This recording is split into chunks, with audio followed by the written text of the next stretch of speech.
കഥയാരംഭിക്കുന്നത് രാജസ്ഥാനിലാണ്. രാജസ്ഥാനിലെ ജയ്സാൽമീറിൽ രാജസ്ഥാനിലെ മരുഭൂമികളിൽ പ്രചാരത്തിലുള്ള ഒരു പുരാതന വിശ്വാസമുണ്ട്. അവിടെയുള്ള തേളുകൾ കുത്തിയാൽ 24 മണിക്കൂറിനുള്ളിൽ മരണം സംഭവിക്കും. അതിനുള്ള ഏക പ്രതിവിധി സ്കോർപിയൻ സിംഗേഴ്സ് അഥവാ തേൾപ്പാട്ടുകാരുടെ പാട്ടാണ്. ആ പാട്ട് കേട്ടാൽ മാത്രമേ ശരീരത്തിലെ വിഷമിറങ്ങുകയുള്ളൂ. ജയ്സാൽമീറിലെ മണൽക്കാടുകൾക്കിടയിലുള്ള ഒരു ഉൾനാടൻ ഗ്രാമത്തിലാണ് നൂറാൻ എന്ന ധീരയായ പെൺകുട്ടി താമസിച്ചിരുന്നത്. തേൾപ്പാട്ടുകാരുടെ കുടുംബത്തിലാണ് നൂറാൻ ജനിച്ചത്. നൂറാന്റെ കുട്ടിക്കാലത്തെ അവളുടെ മാതാപിതാക്കൾ മരണപ്പെട്ടിരുന്നു. അവളുടെ വെല്ലുമ്മയായ സുബൈദയാണ് അവളെ വളർത്തിയത്. സുബൈദ പ്രശസ്തിയായ ഒരു തേൾപ്പാട്ടുകാരിയായിരുന്നു. വളരെ ഇൻഡിപെൻഡന്റ് ആയ ധൈര്യശാലിയായ ഒരു പെൺകുട്ടിയായി നൂറാൻ വളർന്നു വന്നു. തന്റെ മുത്തശ്ശിയിൽ നിന്നും അവൾ തേൾപ്പാട്ട് പഠിച്ചു. തേൾവിഷം ഏൽക്കുന്നവരെ അവൾ സുഖപ്പെടുത്താനും രക്ഷപ്പെടുത്താനും ആരംഭിച്ചു. അങ്ങനെ ഇരിക്കെയാണ് നൂറാൻ അടുത്തുള്ളൊരു ഗ്രാമത്തിൽ തേള് കടിച്ച ഒരാളെ സുഖപ്പെടുത്താൻ വേണ്ടി പോകുന്നത്. സമയം കുറെ വൈകിയായിരുന്നു അവൾ അവിടെ എത്തിയത്. ആളുകൾ ദേഷ്യത്തിലുമാണ്. പക്ഷേ നൂറാൻ അതൊന്നും ശ്രദ്ധിക്കാതെ തന്റെ ജോലി തുടർന്നു. ഒടുവിൽ തേൽ രക്തം പടർന്നിരുന്ന ആ വ്യക്തിയെ ജീവിതത്തിലേക്ക് അവൾ തിരികെ കൊണ്ടുവന്നു. അന്ന് ആ ആൾക്കൂട്ടത്തിൽ ആദം എന്നു പേരുള്ള ഒരു വ്യക്തിയും ഉണ്ടായിരുന്നു. നൂറാനെ കണ്ടതും അവളുടെ ഭംഗിയിൽ ആദം മതിമറന്ന് നോക്കി നിന്നു. അവളെ അയാൾക്ക് അത്രമേൽ ഇഷ്ടപ്പെട്ടിരുന്നു. അവളെ വിവാഹം കഴിക്കാൻ അയാൾ ആഗ്രഹിച്ചു. ആദം ഒരു ഒട്ടക വ്യാപാരിയായിരുന്നു. അന്ന് കുറെ സമയം വൈകിയാണ് ആ വ്യക്തിയെ സുഖപ്പെടുത്തി നൂറാൻ തിരികെ വീട്ടിലേക്ക് മടങ്ങിയത്. നൂറാൻ എന്ന് മടങ്ങുമ്പോ നൂറാന്റെ പിന്നിൽ ആദവും ഉണ്ടായിരുന്നു. ഒടുവിൽ നൂറാൻ തന്റെ വീട്ടിലെത്തിച്ചേർന്നു. തന്നെ പിന്തുടർന്ന ആദത്തെ ഓർത്ത് നൂറാനെ തല്ല ഭയമൊക്കെ തോന്നിയിരുന്നു. അന്ന് നടന്ന ആ കാര്യത്തെപ്പറ്റി നൂറാൻ തന്റെ മുത്തശ്ശിയോട് പറഞ്ഞതേയില്ല. അത് കേട്ട് സുബൈദ വല്ലാതാകുമോ എന്നവൾ ഭയപ്പെട്ടിരുന്നു. മറുവശത്ത് ആദമാകട്ടെ തന്റെ സുഹൃത്തായ മുന്നയ്ക്കടുത്തേക്ക് എത്തി. ആദത്തിന്റെ മുഖത്തെ തെളിച്ചമൊക്കെ കണ്ട് എന്താ കാര്യമെന്ന് മുന്ന ചോദിച്ചു. ആദം താൻ നൂറാനെ കണ്ട കാര്യവും അവളെ ഇഷ്ടപ്പെട്ട കാര്യവുമൊക്കെ മുന്നയോട് വിശദീകരിച്ചു. മുന്ന പിന്നാലെ ഭക്ഷണം കഴിക്കാൻ പോകാമെന്ന് പറഞ്ഞ് ആദത്തെ വിളിച്ചെങ്കിലും ആദം അതിന് തയ്യാറായില്ല. മുന്നയെപ്പറ്റി ആലോചിച്ച് അയാൾ അവിടെ തന്നെ കിടന്നു. പിന്നീട് അങ്ങോട്ടേക്ക് നൂറാൻ എവിടെ പോയാലും ആദം അവളുടെ പിന്നാലുണ്ടായിരുന്നു. ഒരിക്കൽ ആദം അവളുടെ വട്ടമെത്തി അവളോട് വിവാഹാവശ്യം ഉന്നയിച്ചു. ഭയന്നിരുന്ന നൂറാൻ താൻ വളർത്തുന്ന ഒരു തേളിനെ എടുത്തു കാട്ടി ആദത്തിനെ അകറ്റാനും മറ്റും ശ്രമിച്ചു. പക്ഷെ ആദം കുലുങ്ങിയതേയില്ല. അവളോട് വിവാഹ വാഗ്ദാനം പറഞ്ഞ് സംസാരിച്ച് നിൽക്കുന്നതും മറ്റും കണ്ടപ്പോ അവർ പ്രശ്നത്തിൽ ഏർപ്പെടുന്ന പോലായിരുന്നു പുറത്തുനിന്ന് നോക്കുന്ന ആർക്കും തോന്നുക. അപ്പോഴാണ് അതുവഴി നൂറാന്റെ നാട്ടുകാരിൽ ചിലർ വന്നത്. ആദം നൂറാനെ ബുദ്ധിമുട്ടിക്കുകയാണ് എന്ന് ചിന്തിച്ച് അവർ തങ്ങളുടെ ഗ്രാമത്തിലെ പെൺകുട്ടിയെ ഉപദ്രവിക്കുന്നു എന്ന മട്ടിൽ ആദത്തിനെ കണക്കിന് പെരുമാറി. ആദം അബോധാവസ്ഥയിൽ പോലും ആയിപ്പോയിരുന്നു. നാട്ടുകാർ വന്ന വണ്ടിയിൽ നൂറാനെയും കയറ്റിയായിരുന്നു അവർ പോന്നത്. അവർ പോന്ന ആ വണ്ടിയുടെ പിന്നാലെ ആദത്തിന്റെ ഒട്ടകങ്ങൾ വരുന്നുണ്ടായിരുന്നു. നൂറാൻ അത് നോക്കിക്കണ്ടു. കുറച്ചധിക ദൂരം പിന്നിട്ടപ്പോ നൂറാൻ ആ വണ്ടി നിർത്തിച്ചു. പിന്നാലെ തനിക്കപ്പോൾ തോന്നിയ ഐഡിയ ഉപയോഗിച്ച് ആ ഒട്ടകങ്ങളെ അത്യാവശ്യം നല്ല വിലയ്ക്ക് വിറ്റു. കിട്ടിയ പണവുമായി നൂറാൻ തിരികെ വീട്ടിലേക്കെത്തി.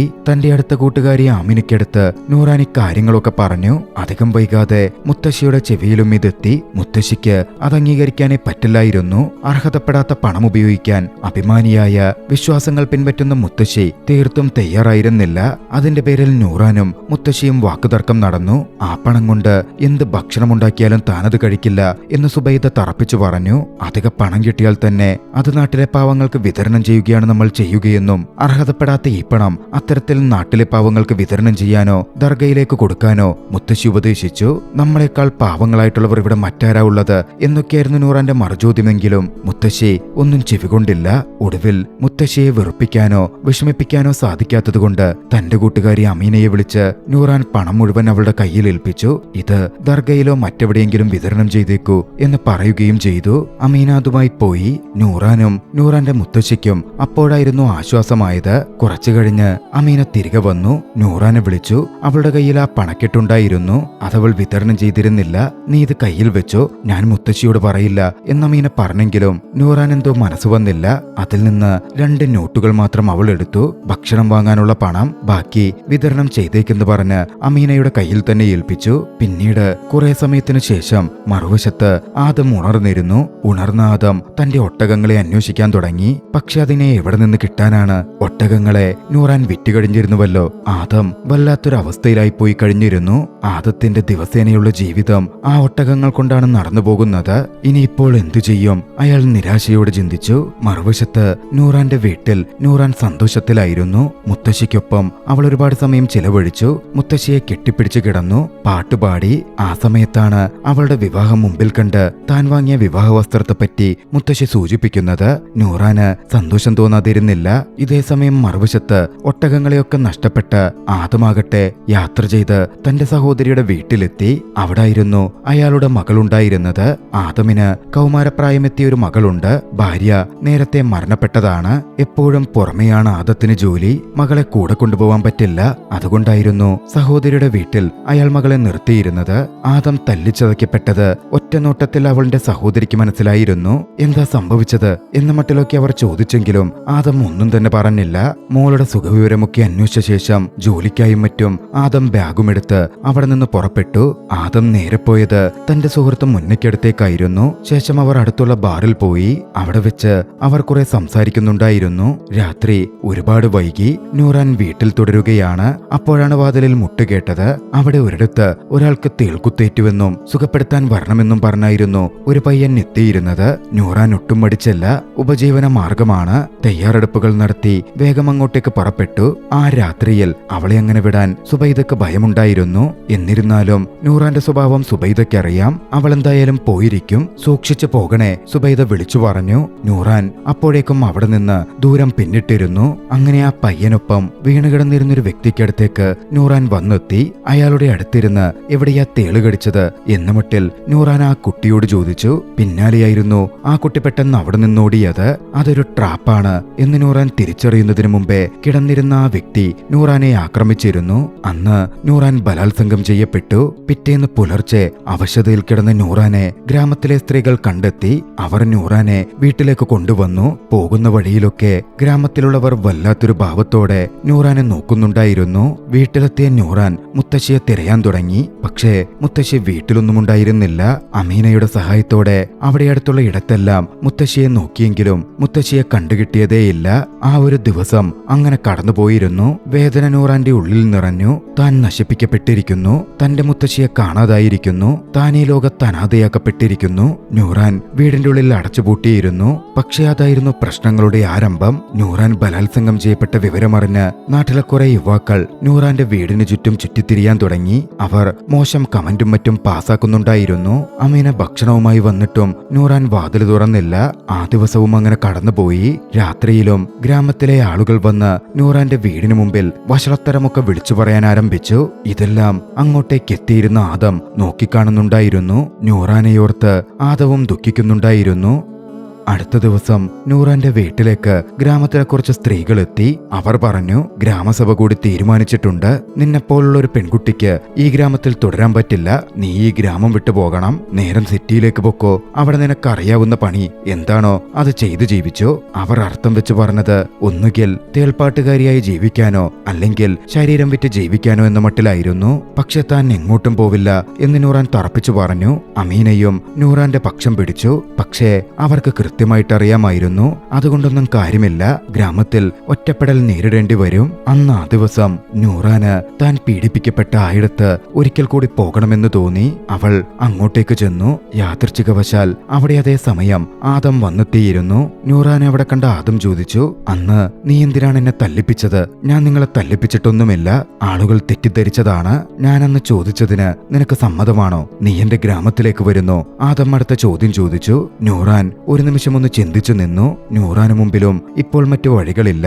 ആദത്തെ വിവാഹം കഴിച്ച് ആദത്തിന്റെ നാട്ടിലേക്ക് പോയാൽ അവിടെയുള്ള പ്രശ്നങ്ങളിൽ നിന്ന് അവൾക്ക് രക്ഷപ്പെടാം. ഒപ്പം ചിലപ്പോൾ സമാധാനമുള്ള ഒരു ജീവിതവും കിട്ടിയേക്കാം. നൂറാൻ സമ്മതിച്ചു. അങ്ങനെ ആദം അവളെ വിവാഹം കഴിച്ചു. നേരെ വീട്ടിലേക്ക് കൂട്ടിക്കൊണ്ടുപോയി. അവിടെ എത്തിയപ്പോഴാണ് നൂറാൻ മനസ്സിലാക്കുന്നത് ആദം മുമ്പ് വിവാഹിതനായിരുന്നു. അയാൾക്ക് 8 വയസ്സുള്ള ഒരു മകളുമുണ്ട്. നൂറാനുമായി അങ്ങോട്ടേക്ക് വന്ന തന്റെ വാപ്പയെ കണ്ട് ആയിഷയ്ക്ക് വല്ലാത്ത ദേഷ്യം തോന്നിയിരുന്നു. നൂറാൻ അവളുടെ ഉമ്മയാണ് എന്ന മട്ടിൽ ആദം പറഞ്ഞെങ്കിലും ആയിഷക്കതൊന്നും ഉൾക്കൊള്ളാൻ പറ്റുന്നുണ്ടായിരുന്നില്ല. നാളുകൾ മുമ്പോട്ട് പോയി. തന്റെ ജീവിതത്തിൽ നടന്ന ആ നശിച്ച ദിവസത്തിന്റെ ഓർമ്മകൾ നൂറാനെ വിട്ടുപോയിരുന്നില്ല. ചെറിയ ശബ്ദങ്ങൾ പോലും അവളെ ഭയപ്പെടുത്തിയിരുന്നു. ആ ട്രോമയിൽ അവൾ മുമ്പോട്ട് ജീവിച്ചുകൊണ്ടിരുന്നു. എന്നിരുന്നാലും പതിയെ പതിയെ പുതിയ ജീവിതവുമായി അവൾ ഇണങ്ങിച്ചേരുന്നുണ്ടായിരുന്നു. ഐഷയെ പതിയെ പതിയെ അവളോട് അടുപ്പിക്കാൻ ആദവും ശ്രമിച്ചു. അതിനുവേണ്ടി ആദം ഒരിക്കൽ ഐഷയോട് പറഞ്ഞു, നൂറാൻ നന്നായി പാട്ടുപാടും. ആയിഷ സന്തോഷത്തിൽ നൂറാനോടൊരു പാട്ടുപാടാൻ പറഞ്ഞു. പക്ഷേ ട്രോമയിലൂടെ കടന്നുപോകുന്ന അവൾക്ക് അപ്പോൾ അതിന് പറ്റില്ലായിരുന്നു. തന്റെ മൂഡ് ശരിയല്ലെന്നും താൻ പിന്നെ പാടാമെന്നും അവൾ പറഞ്ഞപ്പോ ആയിഷക്കത് ഇഷ്ടപ്പെട്ടില്ല. അവൾക്ക് ദേഷ്യം വന്നു. പക്ഷേ അടുത്ത ദിവസം നൂറാൻ ആയിഷയ്ക്ക് വേണ്ടി പാടി. അവർ തമ്മിലുള്ള അകലം കുറഞ്ഞു വന്നു.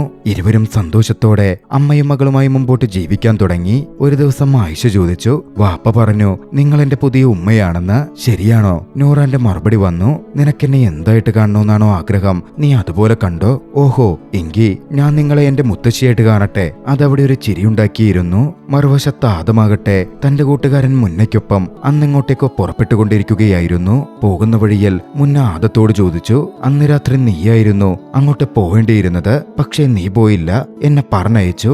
എന്നോടതൊക്കെ ചെയ്യാൻ പറഞ്ഞു. എന്നിട്ട് എല്ലാം കഴിഞ്ഞ ശേഷം ഇപ്പോൾ ആ പെൺകുട്ടിയെ നീ വിവാഹവും ചെയ്തു. എനിക്കൊന്നും മനസ്സിലാകുന്നില്ല.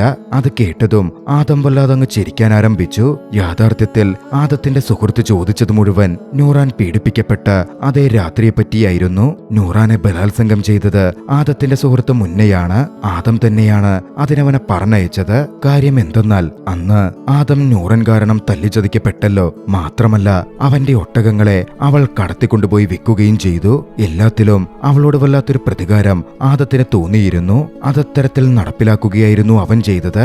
നൂറാൻ ഒടുവിൽ ഗ്രാമത്തിൽ ഒറ്റപ്പെട്ട് അവിടെ നിന്ന് പോരേണ്ട അവസ്ഥയിലെത്തിയപ്പോൾ അത് മുതലെടുത്ത് നൂറാനെ വിവാഹം കഴിക്കുക കൂടിയായിരുന്നു ആദം ചെയ്തത്. മുന്നേ അതിനെപ്പറ്റിയൊക്കെ ചോദിച്ചെങ്കിലും ആദം മറുപടിയൊന്നും പറഞ്ഞില്ല. തന്റെ കയ്യിലുണ്ടായിരുന്ന മരുഭൂമിയിലെ ഒരു തേളിനെയെടുത്ത് മുന്നയുടെ ശരീരത്തിലേക്ക് അവൻ കയറ്റിവിട്ടു. എല്ലാം അറിയാവുന്ന മുന്നേ ഇല്ലാതാവണം എന്നതായിരുന്നു ആദത്തിന്റെ ലക്ഷ്യം. വൈകാതെ ആ തേൾ അവനെ കടിച്ചു. മുന്ന വേദന കൊണ്ട് പിടയാൻ ആരംഭിച്ചു. പക്ഷെ ആദം മുന്നയെ മൈൻഡ് പോലും ചെയ്തില്ല. മരിക്കാനായി അവനെ അവിടെ വിട്ട് ആദം ആ മരുഭൂമിയിലൂടെ നടന്നകന്നു.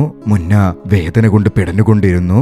ആദം തന്നെ ചതിക്കുകയായിരുന്നു എന്നും അയാൾ തിരിച്ചറിഞ്ഞു. പിറ്റേന്ന് പുലർച്ചെ നൂറാൻ വീടിന്റെ മുറ്റം തൂക്കുകയായിരുന്നു. അപ്പോഴതാ വീട്ടുമുറ്റത്ത് തേൽകുത്തി നീരൊക്കമെത്തി ആദത്തിന്റെ സുഹൃത്ത് മുന്നേ വന്ന് വീണ് കിടക്കുന്നു. മുന്നയെ കണ്ടതും തന്നെ പീഡിപ്പിച്ച ആ വ്യക്തിയെ നൂറാൻ തിരിച്ചറിഞ്ഞു. നൂറാൻ വീട്ടിൽ പോയി ഒരായുധമെടുത്ത് അവന്റെ അടുത്തേക്ക് ചെന്നു. ഇതേ സമയം വേദനയിൽ പിടഞ്ഞ് മരണത്തോട് മല്ലിട്ട് അവിടെ കിടന്നിരുന്ന ആ മുന്ന ആദം ചെയ്ത പ്രവൃത്തികളെപ്പറ്റിയും തന്നോട് നൂറാനെ പീഡിപ്പിക്കാൻ പറഞ്ഞതുവരെ ആദമാണെന്നും നൂറാന്റെ അമ്മയുടെ തിരോധാനത്തിന് പിന്നിലും ആദമാവാനാണ് സാധ്യത എന്ന കാര്യവും പറഞ്ഞു.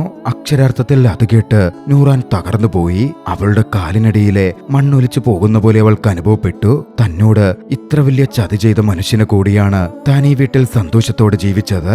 നൂറാൻ ഒരിക്കലും തന്റെ മുമ്പിലുള്ള തേളുകടിച്ച ആ വ്യക്തിയെ സുഖപ്പെടുത്താൻ പറ്റുമായിരുന്നില്ല. തന്നോട് അത്രമേൽ ക്രൂരത ചെയ്തവനാണ് അവൻ. അവിടെ കിടക്കരുതെന്നും മാറിപ്പോയി വീണുകിടന്നും മരിച്ചോളാനും നൂറാൻ അവനോട് പറഞ്ഞു. അധികം വൈകിയില്ല. മുന്ന മരണമടഞ്ഞു. നൂറാൻ തന്നെ മുന്നയുടെ മൃതദേഹം മരുഭൂമിയിൽ കുഴിച്ചിട്ടു. തിരികെ വീടിനകത്തേക്കെത്തിയ നൂറാൻ വല്ലാത്ത ഷോക്കിലായിരുന്നു.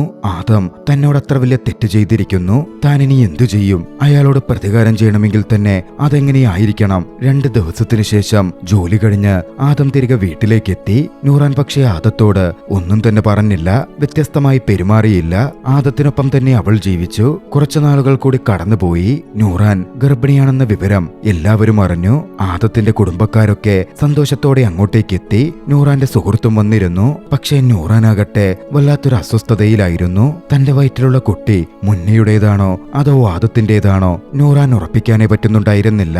ഇതിനിടയിൽ കിട്ടുന്ന അവസരത്തിലൊക്കെ അന്ന് രാത്രി താൻ പീഡിപ്പിക്കപ്പെട്ട ദിവസത്തെ പറ്റിയൊക്കെ പറഞ്ഞ് ആദത്തിനെ മനഃപൂർവ്വം ചൊടിപ്പിക്കാനും മാനസികമായി തളർത്താനുമൊക്കെ നൂറാൻ ഇടയ്ക്കൊക്കെ ശ്രമിച്ചു. ഒടുവിൽ നൂറാന്റെ പ്രസവ സമയം അടുത്തു വരികയായിരുന്നു. അപ്പോഴായപ്പോഴേക്ക് ആയിഷയെ സഹോദരിയുടെ വീട്ടിലേക്ക് നൂറാൻ പറഞ്ഞയച്ചു.